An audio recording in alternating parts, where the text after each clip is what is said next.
সফলতার দেখা মিলে না। বাঁচতে হলে, সারভাইভ করতে হলে, টিকে থাকতে হলে আপনাকে পরিশ্রম করতে হবে।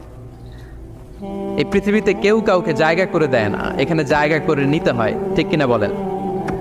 আপনি যদি পরিশ্রম করেন, পরিশ্রমে যে ঘাম ঝরে শরীর থেকে, পরিশ্রমের ঘামে জন্ম নেয় সফলতার বীজ। আপনি যখন হাড় ভাঙা পরিশ্রম করবেন, এই পরিশ্রমে যে লোনা পানি বেরোবে, যে ঘাম বেরোবে, এই ঘামেই জন্ম নেয় সফলতার বীজ। এবং সফলতার কোনো শর্টকাট হয় না প্রিয় ভাইরা। অনেকে অল্পতে সফল হতে চায়, শর্টকাট খুঁজে, আসে না নাই? না, সফলতার জন্য আপনাকে লং কাটে যেতে হবে। ওখানে কোনো লিফট থাকে না, সিঁড়ি বেয়ে উঠতে হয়। অনেকে চায় যে সফলতার লিফটে উঠবো, সুইচ চাপবো, সাকসেসফুল ইন লাইফ। না, এত সহজ না, আপনাকে সিঁড়ি বেয়ে উঠতে হবে। তাহলে পরিশ্রমের কোনো বিকল্প নেই।